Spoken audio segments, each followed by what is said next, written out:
বিসমিল্লাহিররহমানিররহিম। আসসালামু আলাইকুম, welcome back to my channel. আমি সৈয়দা শিবলি কথা বলছি SS রকমারি ব্লগস থেকে। কাছের এবং দূরের, দেশ এবং দেশের বাইরে যে যেখান থেকে আমাকে দেখছেন এবং শুনছেন, আশা করি আল্লাহর রহমতে আপনারা সবাই ভালো আছেন। আমরা আলহামদুলিল্লাহ আল্লাহর রহমতে ভালো আছি। আজও একটা নতুন দিনে নতুন একটা ব্লগস নিয়ে হাজির হয়েছি আপনাদের মাঝে। একটা লাইক দিয়ে কন্টিনিউ করে যাবেন, আর আমার ভিডিওতে যদি কথা এবং কাজে সব কিছুতে ভালো লেগে যায় তাহলে একটা সাবস্ক্রাইব করে দিতে পারেন। পাশে থাকা বেল আইকনে প্রেস করে রেখে দিবেন। আমার নিত্য নতুন ভিডিও যখন আপলোড দিব পৌঁছে যাবে আপনাদের কাছে নোটিফিকেশন আকারে। তো আমি সকাল থেকে শুরু করেছি ভিডিওটা। তো সকালে নাস্তাটা করে নিলাম আমরা সবাই মিলে। আমি ব্রেড আর কি দিলাম, এই ডিম দিয়ে দিলাম। সেটা প্রায় সময় আমার বাসায় খাওয়া হয়, আপনারা ব্লগ দেখলে বুঝতে পারবেন।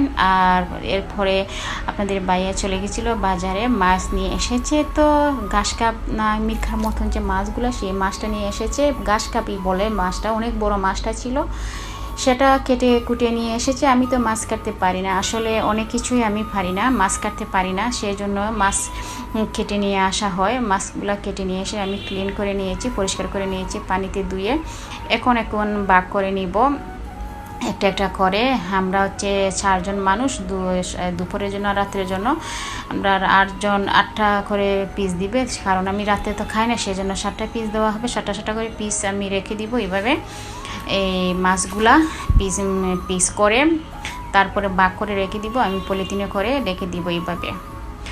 এইভাবেই আমি মাছগুলা রাখি। আসলে আমি বক্স করে রাখি না ফ্রিজে, আমি পলিথিনে করে রাখি। আসলে সব কিছু শেয়ার করা যায় না, সব কিছু শেয়ার করলে দেখা যায় ভিডিওগুলো লম্বা হয়ে যাবে। সেই জন্য আর সব কিছু ডিটেলস দেখালাম না, শুধু মাছটা ভাগ করে দেখালাম আমি কীভাবে ভাগ করি। এভাবে ভাগ করে রেখে দিব আমি মাছগুলো। তারপরে পরবর্তীতে আমি রান্নাতে চলে যাবো। এই যে মাছটা তো অনেক বড় ছিল, মাছের মাথা আর হচ্ছে কটা পিস দিয়ে আমি রান্না করব আজকে দুপুরের জন্য। আর হচ্ছে সবজি একটা রান্না করব, এগুলোই রান্না করব। আসলে আমরা সংসারে যারা আমরা সাংসারিক আছি, আমরা সংসারের যে গৃহিণীরা, আসলে আমরা সংসারের সুখ খুঁজতে গেলে, মনের সুখ খুঁজতে গেলে সংসারটাকে সুন্দরভাবে রাখতে হবে। আবার সংসারে সুখ রাখতে গেলে, সুখী হতে হলে, সংসারটাকে সুখী রাখতে হলে আমরা যারা সংসারে বসবাস করি, আমরা মানুষগুলা, তার মন মানসিকতাও ঠিক থাকতে হবে। আসলে ওতপ্রোতভাবে দুটোই জড়িত। যদি আমাদের মনে সুখ খুঁজতে হলে, মনের প্রশান্তি খুঁজতে গেলে, মনে শান্তি খুঁজতে গেলে সংসারে সুন্দরভাবে সংসারটাকে টিকিয়ে রাখতে হবে। আর আবার সংসারটাকে টিকিয়ে রাখতে গেলে আবার সংসারের মানুষগুলা তাদের ক্যাটাগরি সব কিছু ঠিক থাকতে হবে, তাই না? আসলে আমরা সংসারটাকে যদি সুন্দরভাবে গুছিয়ে গাছিয়ে রাখি, সংসারটাকে যদি উন্নতি করতে চাই, তাহলে আমরা হিসাব নিকাশ করে চলতে হবে, তাই না? আর যদি আমরা হিসাব নিকাশ করে যদি না চলি, তাহলে আমাদের সংসারটা উন্নতি হবে না। আর আসলে মনের সুখটাই কিন্তু আমরা খুঁজতে পারি আমাদের সংসারের মধ্যে। সংসার যদি সুখী হয়, সংসারটা যদি সুখের রাখতে হয়, তাহলে মনের সুখ খুঁজা যায়। আর যদি সংসারের সুখ না থাকে, তাহলে মনের সুখও খুঁজা যায় না। আসলে আমরা যারা গৃহিণীরা আছি, আমরা যারা সাংসারিক আছি, আমরা যারা সংসার করতেছি, আসলে আমাদের মেয়েদের জীবনটাই হচ্ছে সংসারের সুখ খুঁজে নিতে হয়, সংসারে সব কিছু করে নিতে হয়, সংসারের মধ্যে সব কিছু আমরা খুঁজে নিতে হয়। আমরা মেয়েরা যারা আছি, আমাদের গণ্ডি ফিরিয়ে কোথাও যেতে পারি না সংসার ছাড়াই। গণ্ডির ভিতরে থাকতে হয়, সংসারের ভিতরে থাকতে হয়, তাই না? প্রতিটি মেয়ে, আমাদের জীবনটা হচ্ছে এরকম। আর এখনের যুগের মেয়েরা অনেকেই এখন বাইরে চাকরি করতে, চাকরি করলে কী হয়, দিনের শেষে তো সংসারে আসতে হয়, তাই না? তাহলে সংসারে সুখ থাকলে মনেও সুখ থাকে, আর মনে সুখ থাকলে সংসারেও সুখ থাকতে হয়। ওতপ্রোতভাবে জড়িত দুটোটাই। তো আমি কথা বলতে বলতে 2টা রান্না করে ফেলেছি। মাছটা রান্না করে নিলাম, তারপরে সবজিটা লাউ দিয়ে আর হচ্ছে ডাল দিয়ে সবজি করে নিয়েছি। আর এখন আমি আমার ড্রেসিং টেবিলটা আমি ক্লিন করতেছি। এটা আমি প্রতিদিনই করি, সেটা প্রতিদিনই মুছতে হয়, প্রতিদিনই ক্লিন করতে হয়, নতুবা দেখা যাচ্ছে যে ধুলাবালি এসে পড়ে। প্রতিদিনই এটা কাজ করতে হয়। তো আমি আমার ড্রেসিং টেবিল এরিয়াটা ঠিক করলাম। তারপরে হচ্ছে আমার কি আছে, পালংয়ের যে সাইড বক্সটা আছে, সেই খাটের যে সাইড বক্সটা আছে সেই সাইড বক্সের এরিয়াটাও আমি একটু ক্লিন করব, সেভাবে আমি সাজিয়ে গুছিয়ে রাখি। সেটা এভাবে আমি সুন্দরভাবে গুছিয়ে রাখার চেষ্টা করি। এটাও একটু ক্লিন করব, দেন তারপরে খাওয়া দাওয়া করব। খাওয়া দাওয়া আর আপনাদের অফ ক্যামেরায় করে নিব। খাওয়া দাওয়ার পর আমি একটা কী করি, গ্রিন টিটা খাই, সেটা আজকে আপনাদের সাথে শেয়ার করব। আমি কিন্তু খুবই আমি যখন ঘর দরজাও পরিপাটিভাবে রাখি, আমি নিজেও পরিপাটিভাবে থাকতে পছন্দ করি। আমি খুবই কেয়ারফুল, আমি আমার স্বাস্থ্য সচেতন থাকার চেষ্টা করি। মানে আমি আমার শরীরটাকে অনেকভাবে কী করে রাখার চেষ্টা করি। কিন্তু তারপর আমার তো থাইরয়েডের কারণে আমি আমার ওজনটা নিয়ন্ত্রণে রাখতে পারি না। তারপরও আমি যতটুকু পারি চেষ্টা করি নিয়ন্ত্রণে রাখার। হঠাৎ করে আবার দেখা যায় যে এমনিতেই ওই ওয়েটটা বেড়ে যায় এই যে থাইরয়েডের জন্য। আবার দেখা যাচ্ছে যে আবার অনেকটা কমেও যায়, সেটাও থাইরয়েডের জন্য। কি করব বলেন তো? অসুখ তো অসুখই, সুস্থতা হচ্ছে আল্লাহর দান, অসুস্থতাও আল্লাহর দান। কি করব, অসুখ তো অসুখই, যেটাই হয় সেটাই মেনে নিতে হয়, কিছু করার নেই। তো আমি আমার এগুলা ক্লিন করে নিচ্ছি, পরিষ্কার করে নিচ্ছি, আর সাইড বক্সটা ক্লিন করে নিব। তার দিন পর তাহলে চলে যাব আমি আমার গ্রিন টিটা খেতে।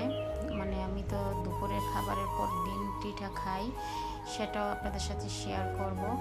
আপনাদেরকে আমি একটা রিকোয়েস্ট করি, রিকোয়েস্টটা হচ্ছে প্রতিটা আমরা ইউটিউবার যারা আছি প্রত্যেকটা মানুষই আমরা রিকোয়েস্ট করে থাকি। আসলে এগুলো বলতে আর ভালো লাগে না, কারণ হচ্ছে আমার তো আগের একটা চ্যানেল ছিল, আমার তো আগের একটা চ্যানেল আছে, সেটার মধ্যে অনেক সময় বলতাম স্পাম কমেন্ট করবেন না, তো তারপরও দেখা যায় স্পাম কমেন্ট অনেকে ইচ্ছা করে না জেনে করে জানি না। আর হচ্ছে প্লিজ ভিডিও দেখবেন, ওয়াচ টাইম কেন হয় না? আপনারা যদি ভিডিও দেখেন তাহলে তো ওয়াচ টাইম হওয়ার কথা। ভিডিও যদি দেখেন অন্তত 2-3 মিনিট 5 মিনিট একটু তো হলে তো টাইম দিবেন, তাই না? একটা কমেন্টের জন্য যদি ঢুকে একটা কমেন্ট করে চলে যান, তাহলে এটা মানে কি হলো বলেন তো? এটা তো ঢুকার কোনো মানে হলো না। কমেন্ট করার কি দরকার? ওয়াচ টাইম যদি না দেন, একটু টাইম যদি না দেন, 2-3 মিনিট যদি টাইম না দেন, তাহলে তো কমেন্ট করার কোনো প্রয়োজন নেই, তাই না? আর যদি একটু সময় না দেন তাহলে কীরম লাগে না? আপনার কাছে কি একটা কীরম লাগে না? আমি তো বিশ্বাস করবেন, আমি যারা ভিডিও দেখি, যারা আমার পরিচিত না, আমি চিনি না জানি না, আমার পরিচিত না, ওদেরকেও আমি কী করি, যখন ঢুকি তারপর আমি অন্তত 2-3 মিনিট একটু সময় দিই। বিশ্বাস করবেন 2-3 মিনিট না দেখে আমি বের হই না। কারণ হচ্ছে আমি ঢুকে গেছি, আমার কাছে হচ্ছে যে আমি যখন ঢুকে গেছি, একজনের ভিডিওতে ঢুকে গেছি, তাহলে আমার অন্তত 2-3 মিনিট দেওয়ার চেষ্টা করি। আমি বিশ্বাস করবেন আমি 2-3 মিনিট দেওয়ার চেষ্টা করি। তারপরে অনেক সময় দেখা যায় আমি ছেড়ে রেখে দেই, একটার পর একটা আসতে থাকে ভিডিও। যারার ভিডিও আসে তারার ভিডিও ওয়াচ টাইম হয়ে যায়। আমি যখন দুপুরে রান্না করি তখন আমি ভিডিও ছেড়ে রেখে দিয়ে আমি ওয়াচ টাইম বাড়িয়ে দিই। আর তখন আমার পরিচিত যারা আছে, আপুরা আছে আমার, দেখেন আমার যে ফ্রেন্ডের লিস্টে নাই, তারাও যখন অনেক সময় আসে তখন তাদের ওয়াচ টাইমও হয়ে যায়। এভাবে আমি করে দিই। তো আমি এখন প্লিজ আপনারা কি করবেন, একটু টাইম দিবেন, ভিডিও যখন ঢুকবেন একটু টাইম দিবেন, টাইম দিয়ে তারপরে যাবেন, অযথা কমেন্ট করে চলে যাবেন না, ঠিক আছে? তো আমি এখন গ্রিন টিটা বানিয়ে তারপরে দেন খাবো। আর আজ এই পর্যন্তই, আমি আপনাদেরকে ডিটেলস দেখালাম। আসলে যদি ভালো লাগে একটা লাইক দিবেন, একটা লাইক আমার শেয়ারের মতো কাজ করে, আপনার রিলেটিভ আত্মীয় স্বজন যারা আছে তাদের কাছে পৌঁছে যাবে একটা লাইকের মাধ্যমে। আমি যে গ্রিন টি প্যাকেটগুলো রেখেছি সেটা হচ্ছে আমি টক দই খাই, আমি ওটস খাই, ওটসের সাথে টক দই খাই। এই টক দইয়ের একটা বক্স, সেটাকে আমি ক্লিন করে এইভাবে এখন আমি সুন্দরভাবে গ্রিন টির প্যাকেটগুলো রেখে দিয়েছি এইভাবে সাজিয়ে। আসলে দেখতে ভালোই লাগে। প্রত্যেকটা জিনিস যদি আপনি রিসাইকেল করে সুন্দরভাবে সাজিয়ে গুছিয়ে রাখেন, প্রত্যেকটা কম দামি জিনিস হোক আর দামি জিনিস হোক, আসলে সাজিয়ে গুছিয়ে রাখলে কিন্তু ক্লিনভাবে রাখলে ভালো লাগে দেখতে। আমি ফুটন্ত পানি গরম করে ফুটন্ত পানির মধ্যে আমি এই যে গ্রিন টিটার যে প্যাকেটটা আছে এটা মধ্যে দিয়ে দিব। দেন তারপরে তো আমার গ্রিন টিটা আস্তে আস্তে কালার আসলে পরে তারপরে আমি খাবো। লেমন জুসও দেওয়া যায়, লেবুর রসও দেওয়া যায়। আমি আসলে লেবুর রসটা অ্যাভয়েড করেছি, কারণ হচ্ছে আমি এমনিতেই অনেক লেবুর রস খাই, মানে লেমন জুসটা খাইলে লেবুর রস সকালেও খাই, মাঝে মাঝে আমার প্রায় এমনিতে ভাতের সাথেও খাই লেবু।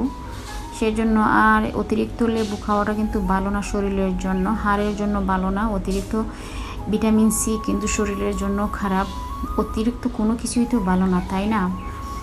তো আমি এখন গ্রিন টিটা বানিয়ে তারপরে আমি আমার লিভিং রুমে চলে যাব, লিভিং রুমে বসে বসে আয়েশ করে খাবো। আজ এই পর্যন্ত, আল্লাহ হাফেজ, আসসালামু আলাইকুম।